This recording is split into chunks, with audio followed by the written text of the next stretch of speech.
Good morning, everyone. Welcome to another STARS Town Hall meeting. On behalf of Lieutenant General Rod Bishop, our board chair, and Major General Joe Arbuckle, our board vice chair, and other members of our leadership team, I am Ron Scott, President, CEO, and today's host for this town hall meeting.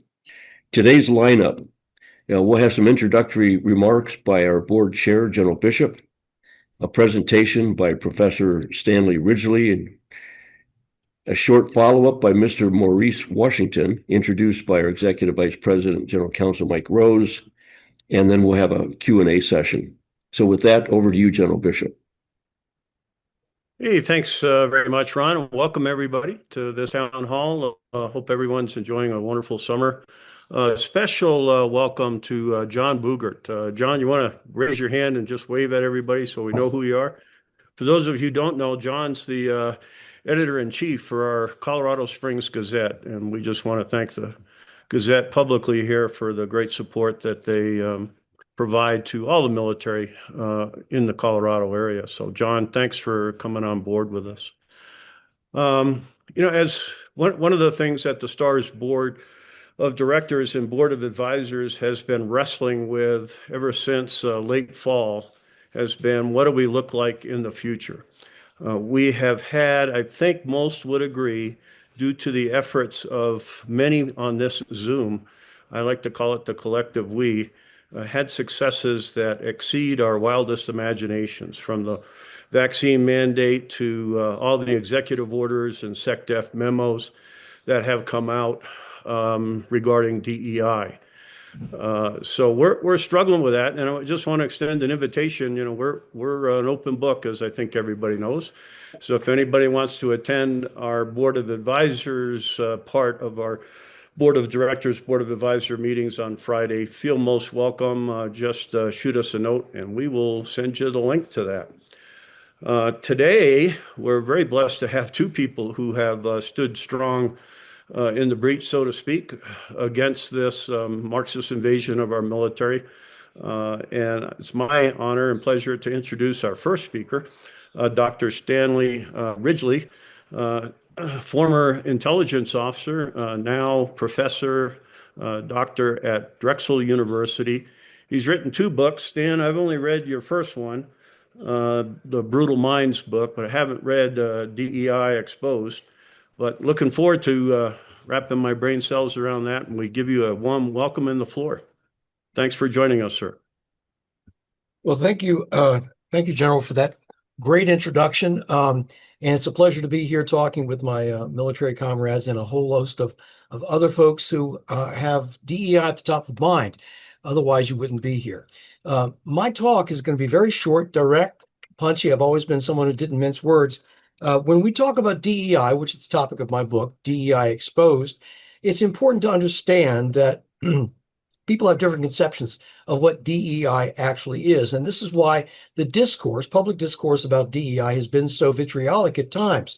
And it's why we don't seem to have any kind of common ground. And I think it's because the concept has been misrepresented by its proponents, misunderstood by its opponents. And I wrote the book DEI Exposed, designed to disabuse both its proponents and misguided opponents of what they think it is, and then reveal information about what it actually is from the primary sources. Now, let me begin by simply saying that DEI as an ideology is a resource extraction strategy. It has a name in political psychology. It's called virtuous victimhood. I'll say it again, virtuous victimhood. And the point of it is, in general, to extract resources out of a target who falls prey to a con story or a confidence game. And in this case, the universities. I'm referring to the universities primarily, but of course the con has been played in corporate America as well. A con story put out by what I call big grifters, big con artists. And they have managed to convince in 2020, 2021, universities writ large around the nation that universities are guilty of this universal guilt as part and parcel of what they call a racial reckoning. And this all stemmed from the murder. I'll use the term murder because that was the finding of the court of George Floyd in the streets of Minneapolis in 2020, March of 2020. And we found this was a wonderful wedge issue for the proponents of DEI and a host of other social justice warriors to say, we're going to penetrate the universities and the bureaucracies by leveraging this Floyd death and in terms of creating a victim and villain dichotomy here. Of course, the victims here, of course, are underprivileged or underrepresented minorities, and they're barbarians who are propounding an ideology that is really pseudoscientific in its foundation, based on critical race theory, based on DEI ideology, which separates people into two categories and two categories only, and that is villains or victims, oppressors of the fundament of DEI. Now, let me back up a moment and say that what most people think of when they hear the words DEI, proponents think of this.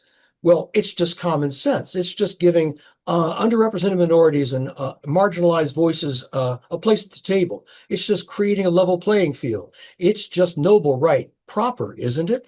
It's really, it's none of those things. It's not about just teaching about race or teaching about slavery. It's none of those things. And if it were those things, it would be illegal by virtue of the 2023 Supreme Court decision, Students for Fair Admissions versus Harvard, in which this uber affirmative action in admissions was rendered unconstitutional. What it actually is, this DEI, is an ideology that I just explained. It's dichotomous, it's Manichaean, it's good and versus evil, and it's expressed best by the DEI guru, Ibram Kendi, in his book, How to Be an Anti-Racist. He divides society into into two categories, and you fall within those categories. Excuse me. Racist, anti-racist. Now, this is very akin to early Manichaean doctrine, which divided the societies into the children of the light and the children of the dark, and there's no in between. You're either for us or you're against us. And this is a very pernicious doctrine. And we have to understand that the trainings that these DEI functionaries and the bureaucracies on the college campuses are engaged in have nothing to do with teaching about race, teaching about slavery, ensuring a level playing field. It has nothing to do with that. And the book DEI Exposed is sourced with their own words, with over 600 footnotes and 450 pages of what they actually say about what they're doing.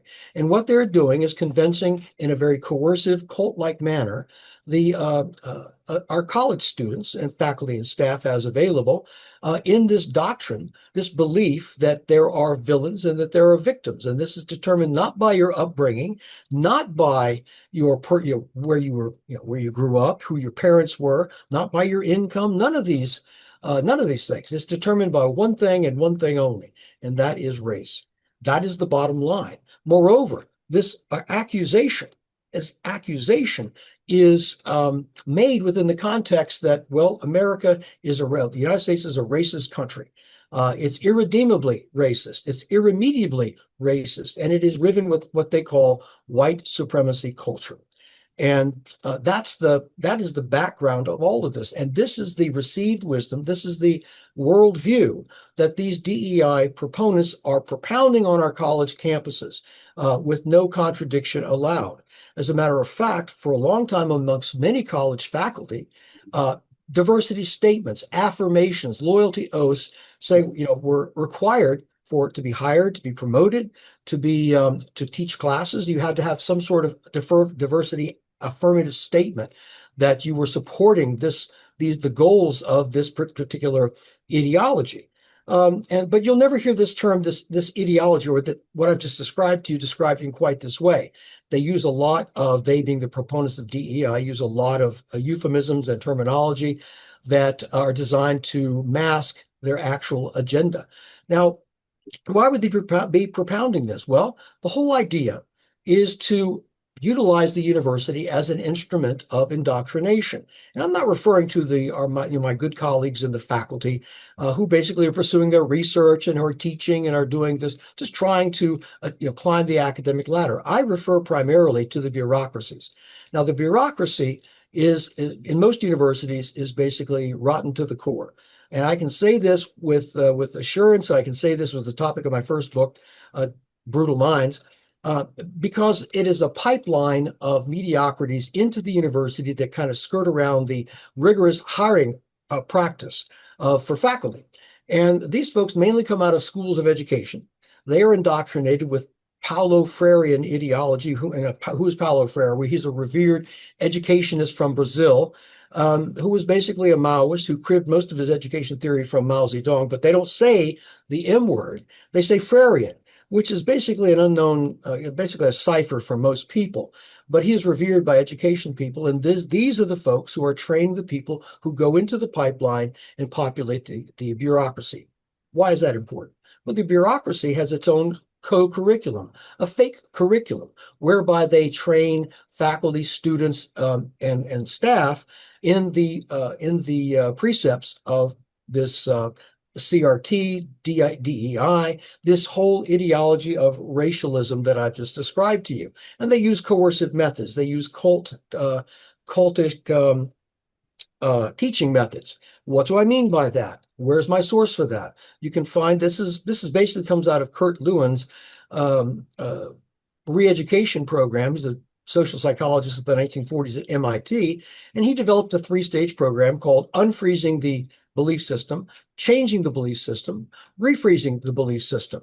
And you're saying, well, I've never heard of this. Where are they doing this? Well, you can look in the book, Teaching for Diversity and Social Justice, which is in its 4th edition, which is a very thick tome. I own all 4 editions to monitor the changes in the language, published in 1997, the latest edition published in 2024.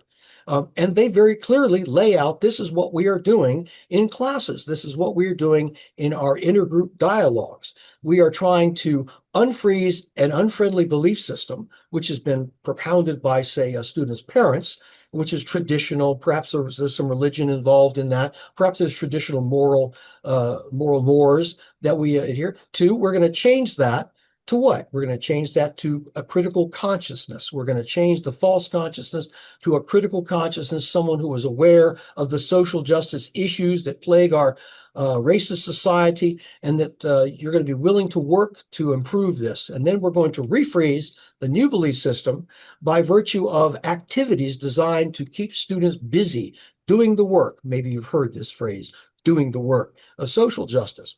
And so this is the model that these people are following. It's not in dispute. What I'm saying is not some speculation. I'm not connecting the dots of some obscure puzzle. I'm simply reporting what they say they are doing. And they are counting on the fact that no one's going to read their stuff in these fake academic journals in which they publish. And we are indeed paying these people. When I say these people, I'm referring to the newly minted DEI bureaucracies in colleges and universities around the country that suddenly flooded in, these mediocrities flooded into the campuses, were lavishly paid, lavishly compensated. How lavishly? Well, you look at the head of the DEI programs at University of Michigan. Her name is Tabitha Sellers. Sellers, and she's pulling in $431,000 a year. Her predecessor was her husband, who's Robert Sellers, and he was pulling in a little over $430,000 a year. You go to the University of Michigan, the University of Virginia, and we find the 2 top DEI people pulling in over $500,000 in salary and benefits. The 3rd ranking DEI person is receiving over $400,000 in salary and benefits. And this is why DEI on the campuses is such a rooted, pervasive presence. No one wants to leave a job like that, in which you don't have to have any skills. You have no discernible skill set. You're a mediocrity. You can't do anything else in the private sector, and it's unlikely you could do anything else of worth in the university. Now, are these people uniformly, against what we consider the American creed or the American values, the American university that's based on logic, reason, scientific method, progress, and humane values? Yes, they're by and large against that. And the research that shows this comes from Samuel Abrams, one of my colleagues, this one at Sarah Lawrence University, whose latest research in the last 2 years shows that in the faculty, the difference between the two rough groups of liberal to conservative is 6-1. Well, that's always been the case in academia, and we can deal with that. I can deal with that. But you look at the bureaucracies, which have been progressively becoming more and more radical, progressive, not just liberal. The dichotomy is 12-1, liberal to conservative, radical, progressive, left-wing to conservative. That is what we're dealing with on the campuses. And this is why reform of DEI programs is so tough. They are so deeply rooted, and they have such a tenacious grip on the financial incentives that keep them in place, that what we're seeing right now, as welcome as it is in declaring that these DEI programs violate the Constitution, which they do, is not going to be enough to root out these scalawags on the campuses. They are engaged in a campaign or a crusade to capture the America's youth. It's the emblematic expression of Herbert Marcuse's long march through the institutions. You know, Herbert Marcuse was the neo-Marxist Frankfurt School theorist, a brilliant guy, but it can be misused as it was in his writings. In 1972, he repeated Rudy Duschke's dictum that we being the Marxists, are engaged in a long march through the institutions. And he said this in his book, Revolution and Counter-Revolution, 1972. And this, what we're seeing today, is the expression, the seizure and occupation of a colonization, if to use a popular word, of our institutions of higher education. And it's going on under everyone's nose. What we're seeing right now with the current Department of Education and the current spate of executive orders from the current administration is a reversal of this, a return and restoration of the university principles of logic, reason, scientific method, progress, humane values. As Matthew Arnold said, the best that has been thought and said, passed on to subsequent generations as they add their own bits of knowledge, hard-won knowledge. Because what we have now in the university, the Enlightenment University, has been hard-won over 300 years. And this opening up at the gates to the barbarous ideas of DEI and other ideas into bureaucracy, and then imposing this bureaucracy and this bureaucratic ideology on the campus writ large is an atrocious violation of classroom neutrality, a violation of the university as this marketplace of ideas that we have always conceived it to be. Instead, it's becoming a crucible of indoctrination, which was predicted by the famous Marxist theorist, Frederick Jameson, who was at Duke when I was there, who said quite clearly in one of his talks, he said that the purpose of the university is for training of the cadres, Marxist cadres, for the struggles of the future. And that's what we're talking about right now. Now, when I say Marx, I say, whoa. What does this have to do with DEI? Where's he in all of this? Well, you have to understand that what's driving DEI is a very famous, amongst education people, fellow by the name of Paulo Freire, who's a Brazilian educator who wrote an important book in 1970 called Pedagogy of the Oppressed. And he was they don't really mention this, the proponents don't really mention this about Freire. He was a great admirer of Lenin, a great admirer of Stalin, and he basically swooned over Mao Zedong's cultural revolution. He thought that Mao had it right. He said in writing, Freire said in writing, in 1974, at the height of Mao's revolution, when we knew the atrocities being perpetuated there, he said, Mao presents the most genial solution of the century with regard to educating the populace. In that case, he's talking about re-education of the populace. Now, you know that Mao's Cultural Revolution was an abomination that killed over 2 million people. Now, this is on top of the millions that he killed in his Great Leap Forward and his other cockeyed plans and that he perpetrated on his own country from the period of 1949 to 1976 at his blessed death. And so this is the guru of the DEI program, the Paulo Freire. I think it was Bell Hooks on it. I've watched an interview of her. She refers to Paulo Freire, and Bell Hooks, of course, was a radical BLM type. She calls him my beloved Paulo Freire, my beloved Paulo. So their admiration of Paulo Freire's theories, which come from Mao, is more than simply kind of an intellectual exercise. There's a kind of an emotional attachment to this Maoist who has informed education schools and who in turn are informing what's going on the college campuses with regard to student affairs and their co-curriculum. And so we have a bunch of mediocrities on the college campuses right now receiving lots of money, scarce tuition dollars that parents have scraped together to pay for this education, and are only being betrayed by our college administrations and presidents who are supine in fear of having someone show up at the gates of the university and say, "Oh, you're racist." Now, this is what really happened. This is what happened back in 2020, whenever George Floyd's death occasioned all of the riots that caused over $2 billion in small business damages around the country. And to keep these riots from coming to the university campuses, university presidents knew they had to do some PR. And that PR was to become the fall guy, suckers, if you will, in this virtuous victimhood game, where the grifters of DEI would come onto the campuses, extract resources in this resource extraction strategy, and in turn set up these social justice bureaucracies that would basically train people like me, false consciousness types, to adhere to this new ideology. And so this is the framework of DEI, what's been going on for quite some time now.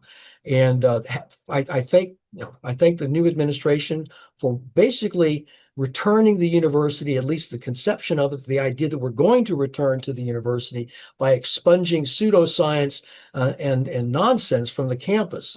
We did that with alchemy, the philosopher's stone. We did that with astrology. We've done that with pseudosciences of all kinds. And what we have to do is to beat back this challenge of pseudoscience as embodied with DEI, the executive arm of critical race theory, and turn this thing back and get them off the campuses and away from student-facing positions where they can do their damage.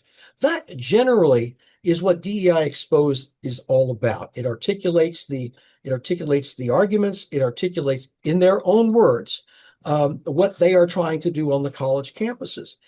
It articulates the bizarre nature of this idea, this paranoia, this idea that it's us against the world. It's us against the pale-skinned folks. And this is really a mentality that has consumed the DEI bureaucracy. And they're trying to purvey that mentality to a whole new generation of college students. I think that if you were to put up, I know that, Ron, you have the capability of putting up something, a visual. I've got several visual, one, the table of contents of DEI Exposed, which really is instructive in itself to show you the pseudoscience that is involved, to show you the basic things like hate hoaxes that are perpetrated on campuses, the structure that is set up to ensure that racialist types of incidents occur, fake instances. It even has a lot of anecdotes for what happened in the summer of 2020 at Princeton University. Let me share this with you. It pretty much illustrates everything that we've been talking about. There was a letter signed on by 300 people, faculty, staff, concerned people, furrowed brow people who were concerned about racism at Princeton. It was a general letter, and it claimed that Princeton University was plagued with, quote, rampant racism. Well, the only really legitimate journalist at the Atlantic, Connor Friedersdorf, asked the most obvious question that a journalist is supposed to ask. He went to the 300 signatories and he asked them this question: can you give me a single example of rampant racism, overt rampant racism on your campus in the last 15 years? He asked 300 people and gave them the space of 15 years, and he got not a single response, which is emblematic of the fakery. which is the virtuous victimhood scam that's being perpetrated. And if you can get enough people to believe the scam, there's no limit to the amount of money that you can extract from them. It's like a fortune teller. You go see a fortune teller and you both agree that the fortune teller is going to lie to you to tell you what you want to hear, and then you're going to give the fortune teller some money. And this is basically the scam writ large. It's a fraud, it's a scam, it's pseudoscientific. There's absolutely no academic justification for it. Let me give you an example of what's going on, say, at the Arizona State University. There's a psychologist there who's climbed the bureaucracy, is now a dean of psychology. I'll tell you her name. Her name is Lisa Spanierman. And she is as advocating, and I've got her article, I've published her article in critique of it. We can use the classroom and use psychological techniques to get our students here to do the work in social justice vineyard. Now, I'll give you an example. She says it's possible to convince anyone that you're guilty of something, even of an event that you have nothing to do with. This is a wonderful insight of how you can induce guilt in people. We can target white male students, and we do. White male students, convince them with particular stimuli that you are guilty of particular events in history.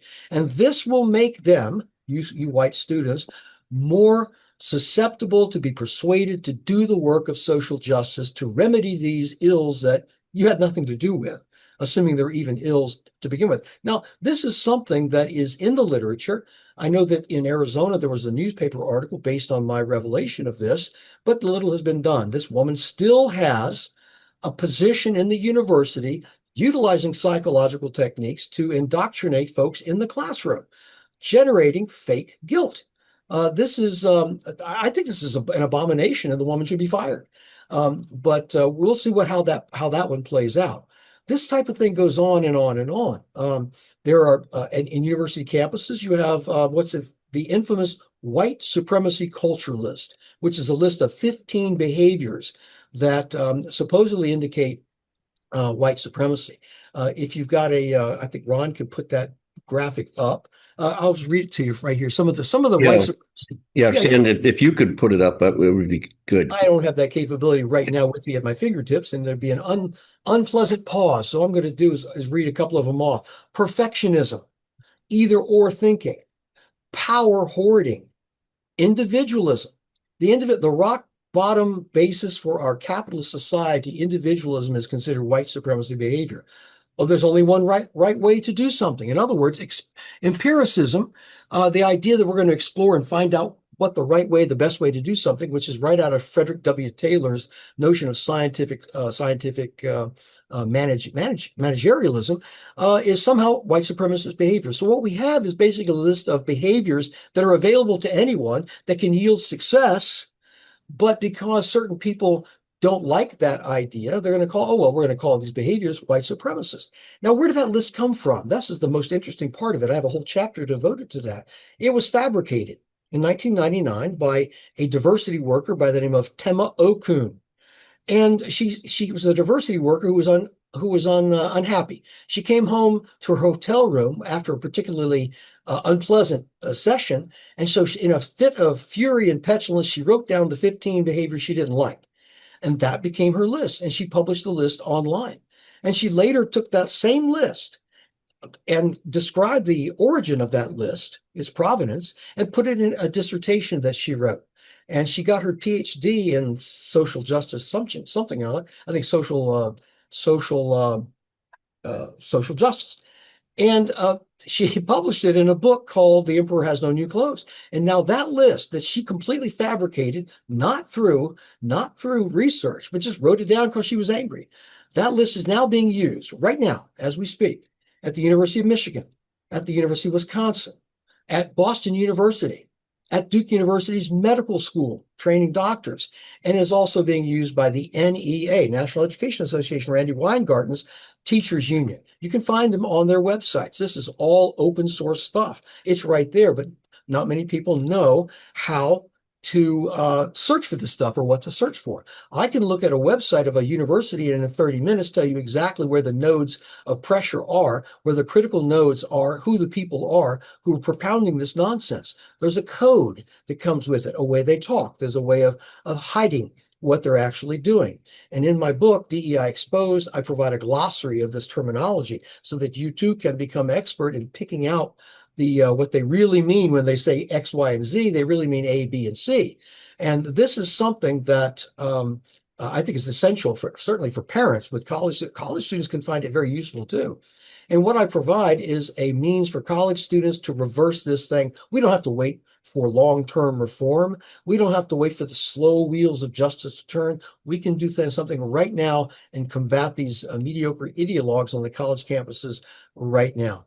And with that, I draw to a close. I've touched the basic core of DEI, what's wrong with it, why it's misunderstood, why even its defenders have no idea what they're defending, and why many of its opponents tend to think of DEI, well, that means hiring, unqualified people for positions they shouldn't have. Well, there's probably some of that going on. I think that the submarine, the tourist submarine that imploded at the bottom, an example of how unqualified people doing important things in the world of submarines and aircraft, that kind of thing, can make terrible mistakes. I think the CEO of OceanGate, who created the submarine, said he did not want 50-year-old and above ex-submariners that have experience with this sort of thing. I want to hire inspiring young people. And so we hired a bunch of inspiring young engineers, mainly female, who designed this thing, which promptly imploded at the bottom of the Atlantic,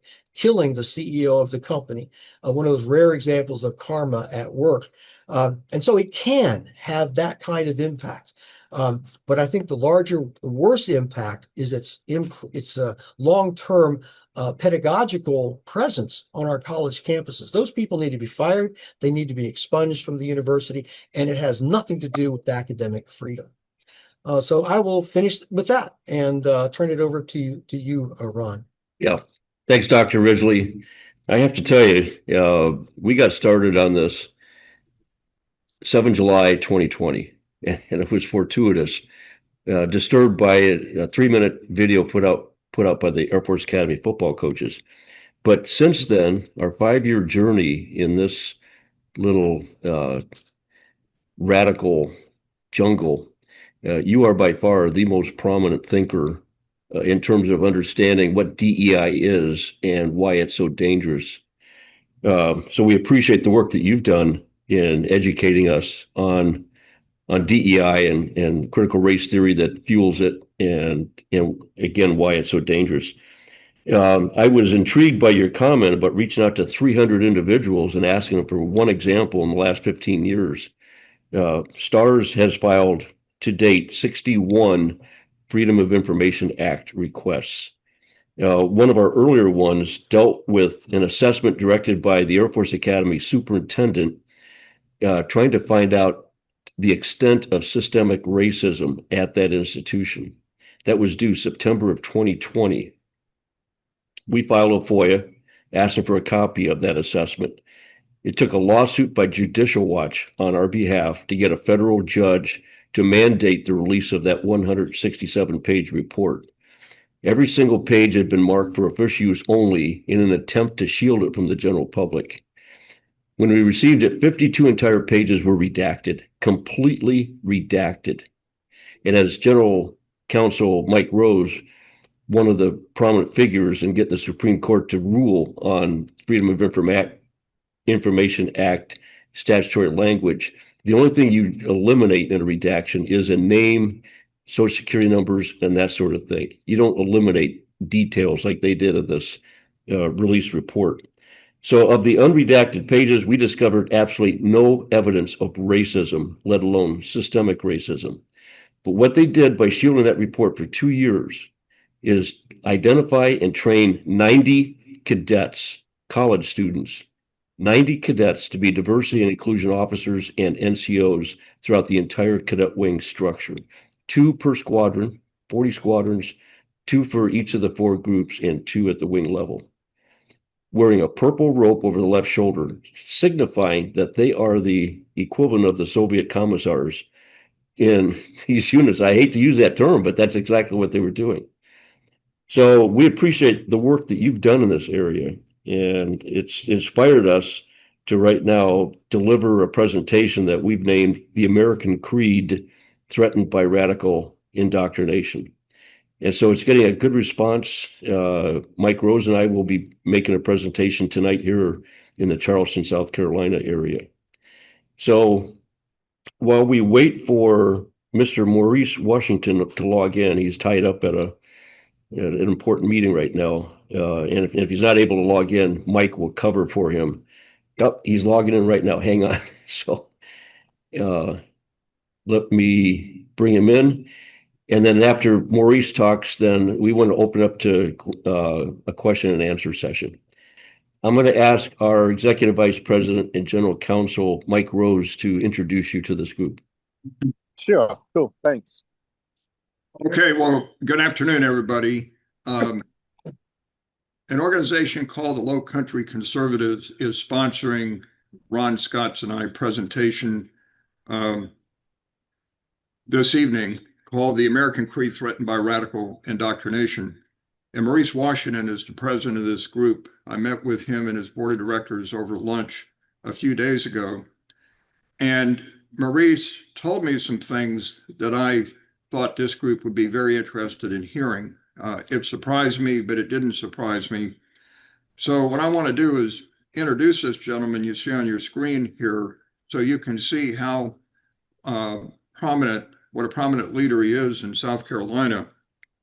Now, Maurice is a graduate of South Carolina State University, where he received a Bachelor of Science in Psychology and a minor in Business Administration. He has his own firm, a financial services business consulting group called Trust Management. But he has astonishing public service and private community service during his career. And I'll just tell you some. He was elected to and served 9 years in Charleston County Council, which was a big deal around here. He was chair of the Ways and Means Committee and the Community Development Committee. He was appointed mayor pro tempore of Charleston, 1992. He was appointed by the South Carolina General Assembly to be on the Board of Trustees of South Carolina State University, where he became the chairman for 6 years. He is a Republican. He was chairman of the Charleston County Republican Party for a number of years. He was on Governor Mark Sanford's transition team when Mark Sanford became a Republican governor. I might add as an aside that 1994, Mark Sanford beat me in running for Congress in the Republican primary. So we have but I've always supported Mark since then. Maurice is a big advocate for educational improvement. He's founder of what's called a Charleston Shared Future. It's a partnership he initiated between the Charleston County Council and the Charleston County School District. And his Low Country Conservative group has a guest speaker, like our Stars Town Hall does, once a month. And last month, they had a forum about how to improve Charleston County schools. So even when I had lunch with Maurice and his board of trustees, they were talking about the K through 12 education issues. And then it migrated into Maurice telling me how during the riots, I think in 2020 in Charleston, he was called by the organizers of that to try to enlist his support. And they told him some things that I found to be shocking, but then if I'm thinking about it more, not surprising. So finally, I've got a list of about 15 other organizations that he's appointed to, or the leader of. But I'm going to turn this over now to Maurice and invite him to tell our group what he told me. Maurice? Senator Rose. Good evening, everyone. Let me first apologize, but before apologizing for arriving late, Senator Rose, thank you for a very flattering introduction. I deeply appreciate it, sir. And I consider it to be a great honor to have a few minutes to communicate with you wonderful folks. I want to apologize for being late. My church, we've been working on a real estate project, a mega real estate project for some time now, 5 years to be exact. And I have chaired this effort, and finally we brought it to a closing just at 11:30 this morning. So it's a big deal for the East Side community of Charleston, as well as for our church. Out to lunch with my pastor and members of our board of trustees celebrating, but still wanted to take a moment to connect and get to know some other wonderful people. So I apologize, one, for being late, and two, for joining you from my cell phone. Normally, I would be at the desk with the laptop so I could see everyone and then be seen by everyone. So again, thank you very much. I won't take much of your time. I want to commend Senator Rose for the great work that he's doing on behalf of STARS. You have a real trooper in this gentleman, and we're looking forward to hearing him address our group, the Low Country Conservative Club, a little later this evening. But as the senator said, back in maybe 2020, we had some riots actually taking place across the country, and Charleston did not escape some of the activities of that time. And it got a little messy, a little ugly here, as it did in other places across the country, across America, our beloved country.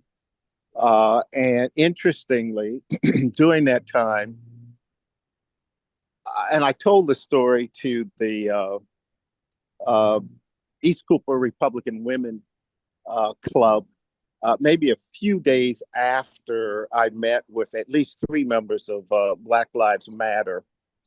They invited me out to lunch. I agreed. I was chairman of the Charleston County Republican Party at the time, so I was very much intrigued by the invitation. Took advantage of it, learned a lot. Very happy I did so.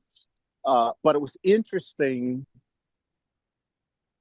to hear direct from prominent leader of the movement the fact that they were, and I quote, trained Marxists, and that their training actually take place outside of U.S. territories. And I was just absolutely fascinated by the candor, the fact that they boast about being well-funded, lots of funds coming from U.S.-based corporations, and that the Republican Party, the conservative of this country, were really behind the 8 ball, and that we would never catch up, because while we were focused on electing presidents and governors and U.S. senators and Congress people,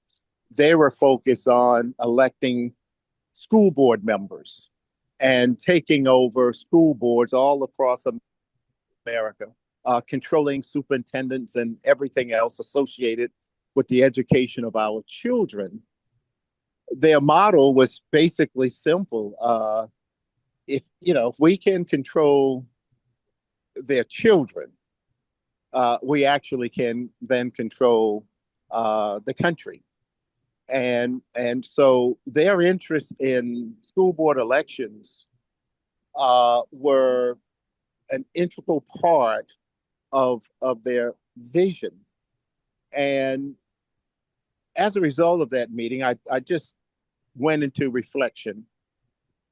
And true to what they told me, the local party just never saw school board elections as something to be concerned about or invest in. Well, we changed that. And for the first time, we got involved with school board elections, vetted candidates, had them come and sit before a very conservative group of people, complete a hard-hitting form, questionnaire that actually landed me on the front page of the Post and Courier with my photo, based on the questions that were posed in the questionnaire. We didn't run from it. We took it as a badge of honor. Reflecting on that conversation with these folks, basically saying that white males in this country were afraid of being labeled as racist. They could basically have their way, labeling conservative as racist, Black conservative as Uncle Tom. And basically we run away and we hide and we offer no resistance, no pushback, which allowed them to basically, at that time, make major steps in transforming our country. And so they knew us literally better than we knew ourselves. They knew the buzzword to use. They were indoctrinating not just our children, but the parents and the grandparents of the children as well. And so they were having their way, as you know. They were riding high. They were proud of all the good things they were doing. They were well funded. These were funding. I referred to them as guilt funding. We were guilty, and we allowed guilt to drive our giving. We didn't necessarily believe in what they believed in, but they made us feel guilty. So we contributed, at least corporate America did, in abundance. And conservatives basically went undercover to say, look, job, family, reputation. I just can't take being called a racist. They knew that. And as a result of that, they had their way. So that 2.5 hours spent, I learned so much, and it helped frame my personal position in terms of how we combat the nonsense. And whether or not we were willing to take some public hits, standing our grounds and fighting back. As Rush Limbaugh used to say, fighting back does work. It does. And it doesn't take a whole lot of courage. It just requires that you believe in what you're doing, and the way you were raised in this wonderful country, and the opportunities that this wonderful country presents for all. And so I shared that experience when Senator Rose appeared before the group the other day, primarily because of the talk that he gave. And the talk that he gave us that day reminded me of that moment. I didn't think much of it. I just shared it again, maybe a fifth time with a group of folks, and did not at all believe for a minute or a second that I would be invited to basically share that story with this incredible group. So, again, it was sad to hear, while at the same time admitting that, you know what, they're right. They're boasting about it, but they're absolutely correct. A couple weeks later, Russ Leach, who's also on this call, he was vice chair of the Republican Party, Charleston County Republican Party at the time. We took to lunch a couple of other officers from, I think, Dorchester or Berkeley County, a neighboring county to Charleston County. We met those leaders for lunch, and this white gentleman brought us all to tears when he said that he and his wife had not communicated with their daughter in like 3.5 years or so. And, curious as to why, I asked, well, why? Well, she went off to college somewhere in California, and a short time later, basically called or wrote and told us that we were racist, and she never wanted to see us again. Indoctrination. I later I was invited to speak before a group of women, about 40 or so women at a downtown residence in Charleston, South Carolina. And I didn't know what they wanted to talk about, but I agreed to visit with them. All women, white women. And there was a single seat in the room, and it was for this Black guy. And I'm still curious, why am I here? What am I going to talk about? They asked for specific information on me, and I gave them little because I didn't know what it was all about. But I later found out that these were conservative white women and moderate white women, and they were concerned about public schools' indoctrination of their children. And I heard from them one by one, they were telling me about the indoctrination process and how it's impacting their relationship with their children. And this one woman stood in the deep back of the room, her back against the wall. Everyone else's head, the back of their head faced her. And with the most incredible sad look in her eyes, on her face, and in her voice, she asked me, "Can you speak to our children?" I was talking about the John Calhoun statue that was inappropriately brought down from Marion Square in Charleston, and the wiping out of meaningful history to our country as well as to our city, statutes and everything else. And I just shared a Black man's perspective. And so she asked the question, "Can you talk to our children?" I thought I didn't understood the question. So I kind of leaned in and I said, "Excuse me, would you repeat that?" And so she repeated it.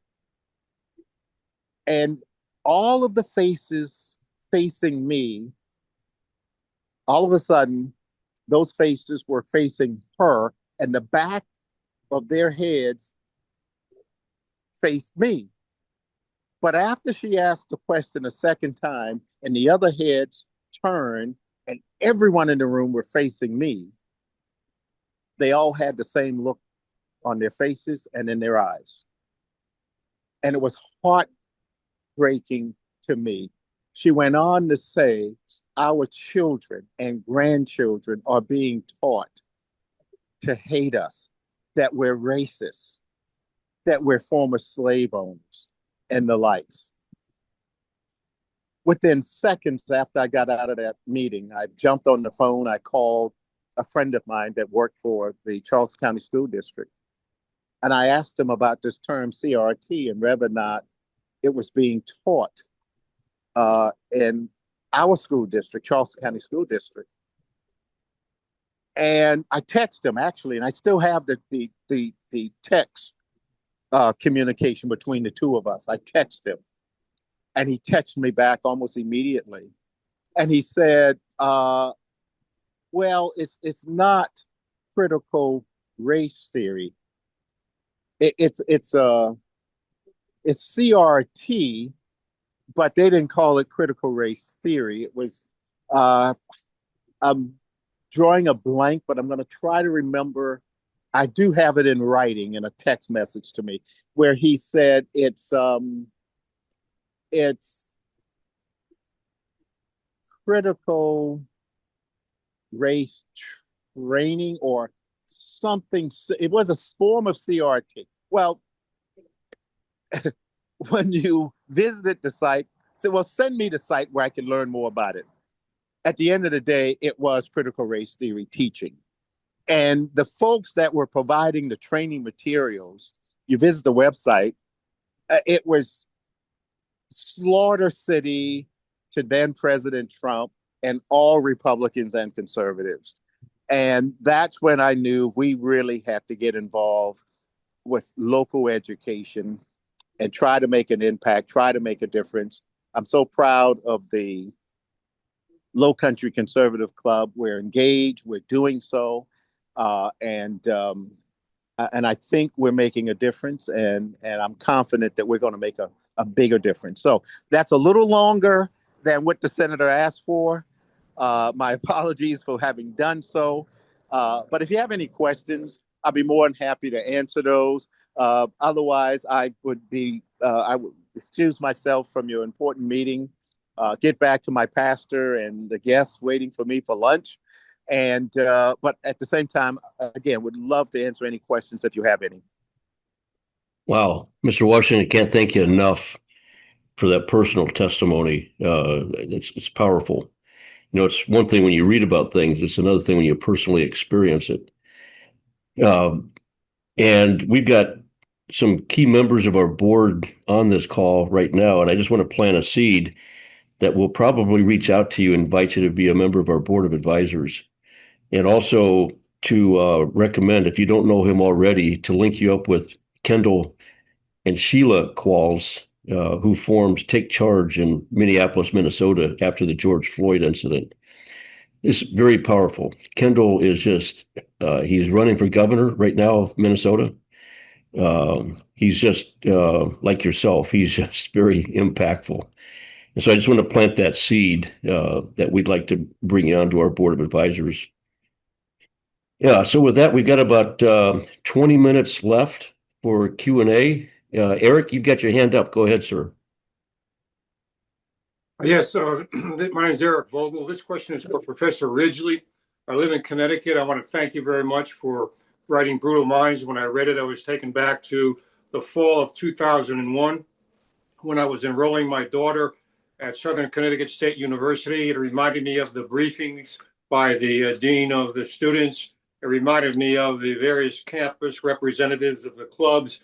And finally, it reminded me of an incident in the fall of that year, a sexual harassment incident with my daughter, and how it was handled, or shall I say was not handled, by the administration. But my question concerns the service academies and the civilian professors at the service academies, in particular, the Air Force Academy, of which I'm a graduate. Professor Ridgley, do you have any comment, or have you done any research? What are your thoughts on how those professors, keeping in mind the 6-to-1 ratio, how those professors may have been an influence on the scourge of DEI and CRT at the academies among the cadets? Thank you. I have no personal firsthand information about that. I know pretty much and I try to keep abreast of what's going on in the service academies for obvious reasons. I do know that the service academies and the military in particular are the favorite target of social justice warriors, because it's so easy, if you can seize control of a critical node, to propagate a social justice message throughout the military, because of the hierarchical nature, because of the discipline of the troops, because of the nature of seriously obeying orders. And if the right person's giving you an order to do something, we're going to do DEI now. It's yes, sir, we're going to do DEI now. So that's one reason why it's so easy to get this kind of thing started, the kind of thing that Ron Scott was talking about, with the purple bandoliers. And what can we do about it? Well, I think that I can't speak of personal knowledge of these people teaching, but I do know the type, and I do know what motivates professors, and I do know what motivates left-wing professors. And if they can get away with propagating this type of ideology in a classroom, then they will do it. They don't have that healthy circumspection and that healthy restraint that we on the right, at least in academia, have with respect to using the classroom as a bully pulpit. We don't like to do that. We believe in the Max Weberian view of the classroom as being neutral, and the idea that let 1,000 opinions bloom, let students argue these issues, whereas radical progressives professors view this type of thing. This is, oh, you can't be objective, and therefore you have to move your politics front and center and let them inform what you say in the classroom. I think that's what's going on in the service academies, as well as what's going on with respect to the colleges writ large. But I would say that the key to doing this is to rid yourself of the bureaucracy. The bureaucracy is where this stuff happens. Professors have a minor circumscribed influence in their classroom. The bureaucracies and the bureaucrats and apparatchiks, the political commissars, as Ron has called them, the Zompolice, they have free reign around the campus, and they are charged with messaging this left-wing DEI message 24/7. They have a name for it. They call this milieu management. We're going to manage the milieu so that students cannot escape this message. And it is a message that is grounded in social justice. It's grounded in CRT. It's grounded in DEI. And this message is that America is irredeemably racist, and you're playing a part in it, either as a villain or a victim. That's my answer. Thank you. Thanks, Dr. Ridgley. Okay, next up, Dr. Bray. Hi, everyone. I'm a professor of finance here in Atlanta, Georgia. I have met with Stan. You're a troublemaker. You're a troublemaker, Brett. Hey, Stan. So my question for Stanley and the group really is, I've been speaking out loudly for 5 years, giving Georgia hell on LinkedIn. That's my main platform. I'm at the point where we have mostly conservative, mostly white, mostly Republicans on this thing called the Board of Regents in the state of Georgia. And they're the ones who get the money from the legislature and pass it on to the universities. And so if they're not willing to show the necessary fortitude and backbone, how do we get the public spotlight? How do we get the Georgia taxpayers to really pay attention to who's in charge and why are they funding what I see in I got a 200-page document from the state on DEI funding. How do we get all of that information, blown up, so to speak? Because I do like to talk publicly and let all that stuff out there, but it's just not working. The people with the money are not willing to step up to the plate. Okay, Professor Ridgley and others on the call, you want to jump in there? Well, if I had the answer to get people to step up to the plate, and I could spell that out and motivate people to do something, I'd be something, wouldn't I?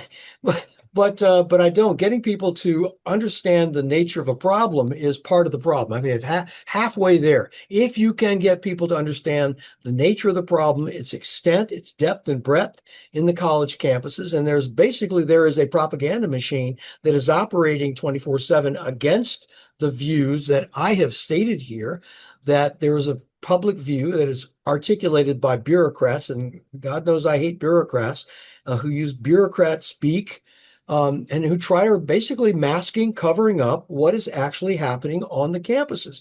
There are several layers that you have to fight your way through to find out what is actually going on. So the main problem is the vehicle by which you will get people to look hard at the issue, why it's important to them, and what's going to happen, taking that longer view, what's going to happen in higher education if these people have their way. And I'm doing what I can. I think that writing books and publicizing and doing town halls like this to say, this is not my opinion. This is not up for discussion. This is what they say they are doing. And I've always told people, if you can find any mistakes of fact in my books, I'll give you $100 for every mistake of fact, not counting typos. Okay. But there's never any taker for that because it's all true. And so, well, you're not providing enough context. Well, here's some more context. And so that if you finally get someone to, move away from denial, and I will tell you this, I I never really understood denial until I actually have faced it. I've actually had people denying to me that such and such doesn't exist. It's a figment, it's exaggerated. And I'm saying, well, what I'm telling you is what they're saying they're doing. And so you're disagreeing with them and what they're saying. And so it's an intractable problem, but one I think we have to continue pushing against. Thank you. Wow. And it's we're dealing with ideology, and in my opinion, and I think I speak for STARS, the best way to defeat ideology is through education, where we advance the truth and how that fits within the context of our constitutional republic in America. We've been so blessed with the greatest experiment in the history of humankind, and it's on thin ice right now if we let the ideologues continue to win. So it's an educational battle, and I'm convinced we're going to win it with good people here that understand the nature of the problem, are writing about it, and are doing something about it. So that we got a couple more hands up. Lester Gabriel and then Chris Rauer on deck. Yes, one of the fronts of this battle that we're in are our public libraries and school libraries. I would urge all of you to go to your local libraries and see what's there and what's not there. And if you see some gaps, books like we're talking about today, most libraries have a way of recommending books, and if they get enough recommendations, sometimes they will actually add it to their collection so that our friends and neighbors can have access to it without going and buying it. So Great. Yeah, thanks for that idea, Lester. Chris, you're up. Thank you, Ron. I appreciate the opportunity to ask this question. Regarding the service academies, and it's probably a general question mainly to STARS, perhaps Stan can comment as well. But we have a presidential executive order removing DEI from the services. We have a Secretary of Defense who has been very vocal publicly saying DEI is dead in the services. So the question is, what is really happening at the service academies? Are those top-down orders from the Commander-in-Chief and the Secretary of Defense finding their way throughout the ranks, including the cadet populations, to remove it altogether? Have the armbands gone away? But maybe only symbolically.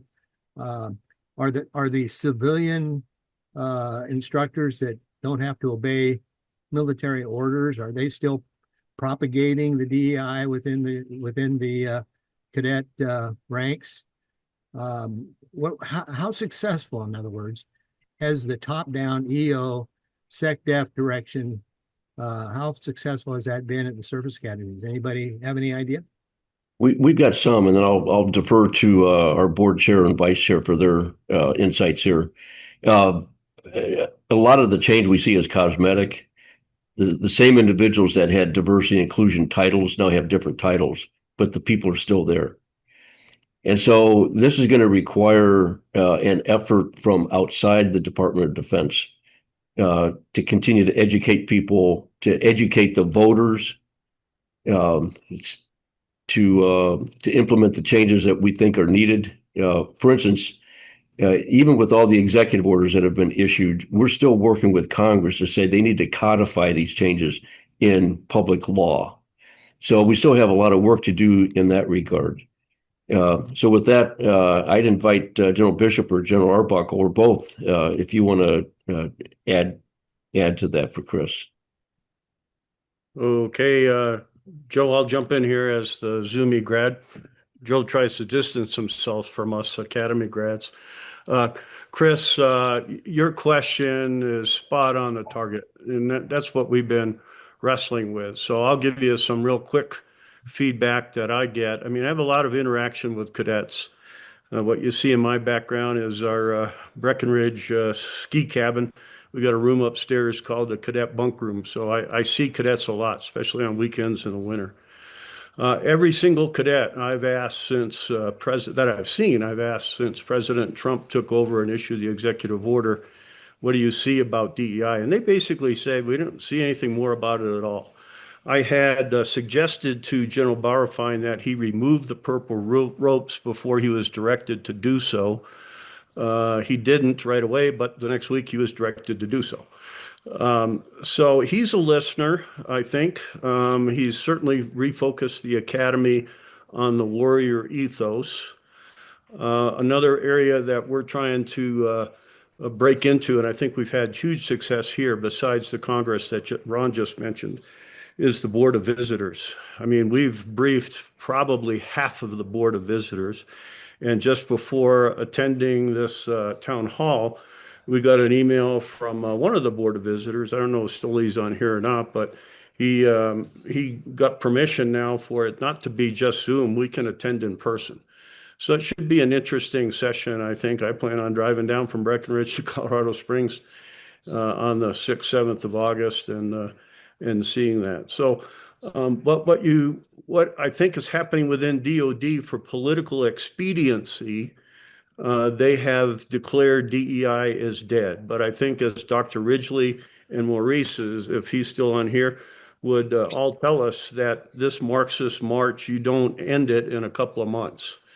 So in my mind, anyway, it goes from the education piece that we've talked about to the elimination piece, which both the president and the Secretary of Defense have done a pretty good job of eliminating it. But now how do we eradicate it? And that's the question that we've been struggling with since last fall. Joe, anything to jump in there and add?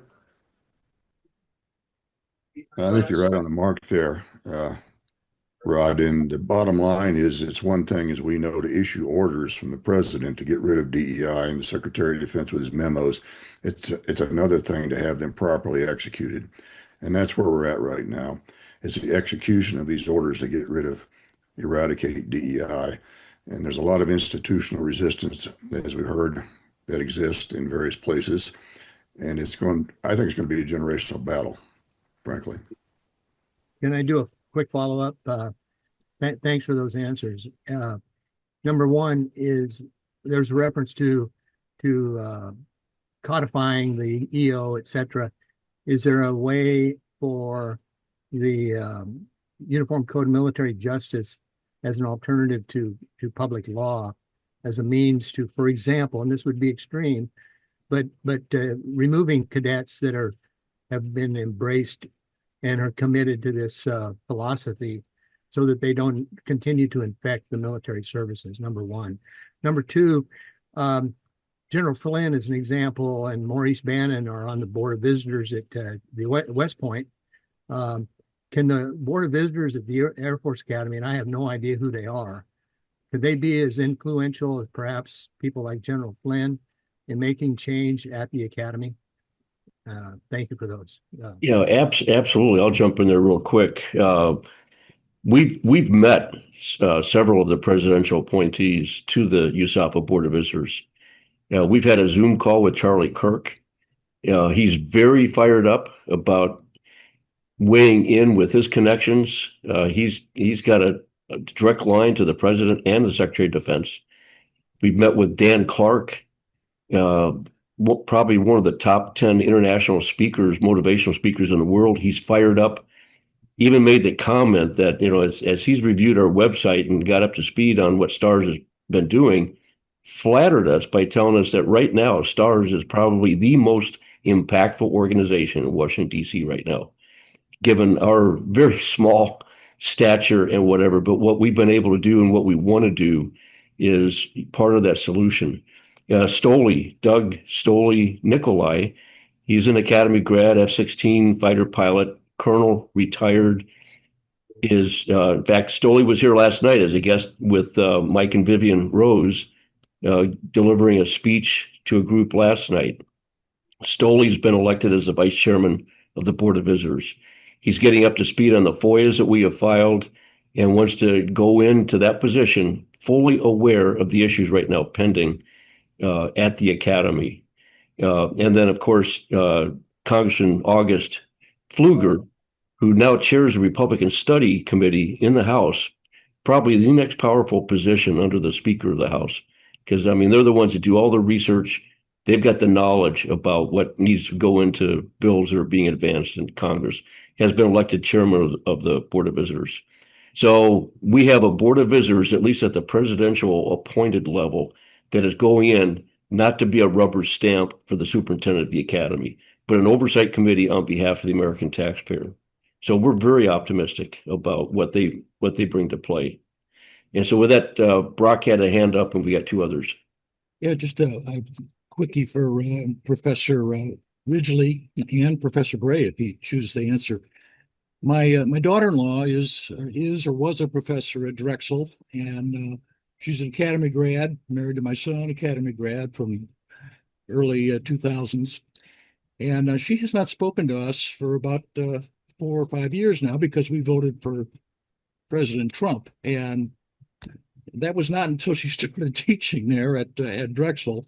So my question, I guess, has to do with the influence of the bureaucracy actually on the professors, and how many are the professors able to are they fighting back, or have you seen a change in the past few years in as Professor Bray said, the fortitude of some of these professors to get over that fear of loneliness? What I'm getting by that is fear of being ostracized or canceled or silenced or ignored, for example.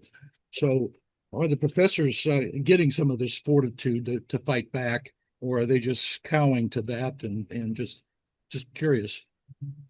Well, I should say your daughter doesn't talk to me either. So here at Drexel, no, I can say that my colleagues by and large are nice people. I mean, it's one of those things where it's two different distinct groups of people. You got professors over here. I got one of my colleagues is on this Zoom call, as a matter of fact. He doesn't agree with me on anything.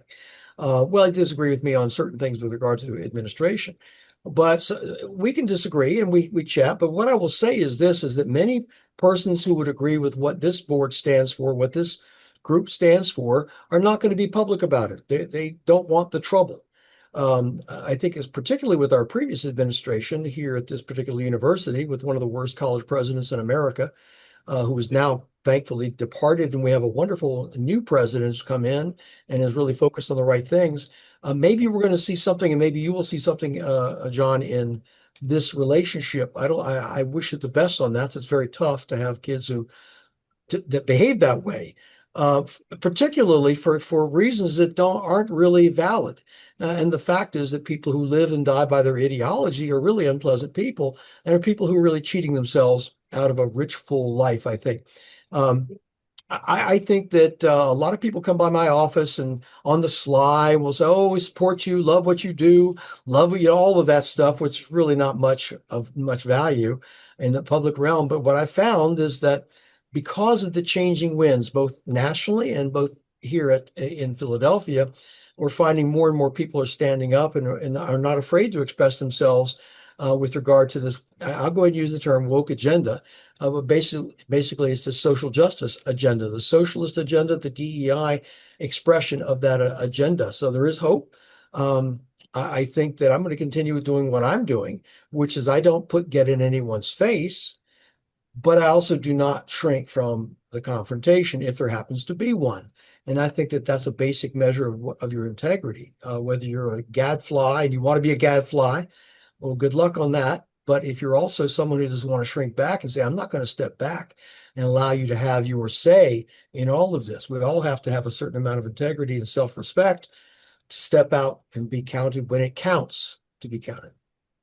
I hope that some sort of answer to your question. Well, I was just curious about the feeling there, I guess, of a lot of professors. Like I say, they come into your office covertly, I guess, and express their admiration on what you're doing, but they're not being very public about it. Well, one girl, an Indian colleague who saw me in the hallway and he started talking, then he dramatically looked both ways. Oh, I'm talking to Stan. I better not be seen. Something like that. That's the that's kind of the first overt thing I'd heard about that it was a bad thing to be seen talking with me in the hallway. So that's another barometer, I guess, of measurement of what's going on. All right. Thank you. Three more questions, and then I'll ask General Bishop to close it out. Let's see. Jim Wyman, Mike Rose on deck. Yes, sir. Dr. Ridgley, I'd like to thank you for your book. I have the yellow one. Now it seems I got to get the red one. I think they complement each other. I also dropped some things I thought might be helpful to some people in the chat. One is a reference and a link to the book by Dr. Gilliam. I don't know how you feel about that, but it's Confessions of a Professor, where he revisits the institutions where he got his undergrad degree to get a more advanced degree, and found that they had changed over 20 or 30 years. You may want to comment on your opinion about his work. I did want to mention something that I note. I was trained as an engineer in process control and systems, and I one time sat down and drew a flow chart. It would seem to me that the universities and colleges are at the center of this whole thing, because they crank out what the Wizard of Oz told us was so important, which is a diploma. And then people with diplomas, some of them would feed back into the teachers' unions and teach the K through 12 people, join the teachers' unions and prepare the kids. By the time they got through grade 12 and entered the colleges, they were softened up. The college professors over time since 1968 would seem to, since that time, have hired people professors and department heads who were even farther to the left than them. So there's been a constant left drift in my lifetime anyway since then. But the STEM people that the colleges turn out seem to be a little bit insulated, because the protons and the steel don't submit to literature. But the soft people, the humanities, were people who can write. And they went into the news media to write the stories. And the pretty ones went into the news media to read the stories on camera. And then some of the academics circled back, stayed in academia, and wrote these papers, which Helen Pluckrose can tell you just drifted farther and farther to the left. And that would seem to be the center of it. So my hope is that with new education systems, with kids turning to AI and getting AI tutors, the brick and mortar system won't have as much strength, but it's still the effect of that diploma seems to be something we're going to have to fight. It's your comments, if you haven't. I know it's a lot. I'd like to write you at Drexel and send you my diagram. Well, I think there's a dichotomy that's certainly between the STEM side, business, economics, STEM, and what I call the soft side or the dark side of campus, which is where most of the nefarious types dwell and lie to each other and substantiate each other's prejudices. The STEM field has a nice smorgasbord of a range of political opinion, and mainly people who are in the military, people who are athletes, people who work in the STEM fields. They can't afford to lie. They can't afford to put up a front. They can't argue their way out of the laws of Newton's laws. They can't argue that. But in the soft side, they can put up really, really good arguments. The STEM fields are a mixed bag. I've got a STEM colleague who's on here right now from Drexel University, who's I'm sure he's probably would consider himself a left winger, but he is intellectually honest and someone I respect greatly. And we have good conversations about the things we've been talking about here today, and remain friends. But I think that it's good to remember that reality doesn't care about your feelings, and that's what a hard lesson that a lot of young people in this generation coming through has to find out. And they have to realize they want reality to conform to their feelings. And then we see a lot of people out on the streets right now protesting about what's happening in various cities, various things, and are bad. I hate to think if we had to rely upon this generation to storm the beaches at Normandy, or fly bomber missions over Germany in 1943. How a terrible thing that would be. And I should say, by the way, Mr. Lyman, that you and I are graduates of '77. I was a student at UNC Chapel Hill as an undergraduate when you were a student at the military academy. And I think we played you guys in football when you had a really great quarterback. I can't remember his name right now. But in any case, I had to reach out when I saw that 77 there. So. Great. All right. A couple more questions and then we'll wrap it up with General Bishop. Senator Rose, you're up, sir. All right, Ron, I actually have two comments. One is in answer to the question previously, can't the military get rid of people that have basically the wrong viewpoints? Let me point out that the commander-in-chief has an absolute right, without court interference, to determine who's going to be commissioned. There's never been a court decision ever requiring the commissioning of anybody. Furthermore, even during the COVID vaccine crisis, the Supreme Court itself ruled that the military had a right to decide where to assign people. That even if they were being reassigned because they weren't taking a COVID vaccine, when the court said they had a right not to take the COVID vaccine, the court was not going to interfere with their assignment. And during the Vietnam War, a medical doctor, was assigned to do stuff that had nothing to do with medicine, and the Supreme Court upheld that. So here's the bottom line. If the president, the commander-in-chief, chose to do so, they could not commission a West Point senior who's a communist, and everybody knows it, and he's wearing it on his T-shirt. You could just say, I'm not going to commission you because of your viewpoint. There's no such thing as viewpoint discrimination banning the president from assigning military members wherever he wants them to go or to keep them from being commissioned. Now, my second point is two of the top 4 leaders of the Air Force Academy Association of Graduates chapter here in South Carolina refused to attend the presentation Ron Scott and I are going to give tonight, and refused to attend the presentation that was given at Charleston Southern University by Stoli Nikolai. And what struck me is, number one, their refusal by email was very curt and angry. One of them said, this is just right-wing extremism. And I replied very courteously, could you explain that? What do you mean? Why do you think that? And there is no response. And the other angrily said, I'm not going to waste my time. And what I'm struck with is you ask these people, well, look, I'm open. Explain to me what's your concern. And they won't do it, or they can't do it. And I even told the first person, look, I'm so open-minded, and I'll tell you this for the first time. I think Ron and Rod know this, Joe knows this, but I actually attended a Communist Party rally for a day in Minneapolis because I wanted to know what this is all about. And it was very enlightening and shocking that they could be that screwed up.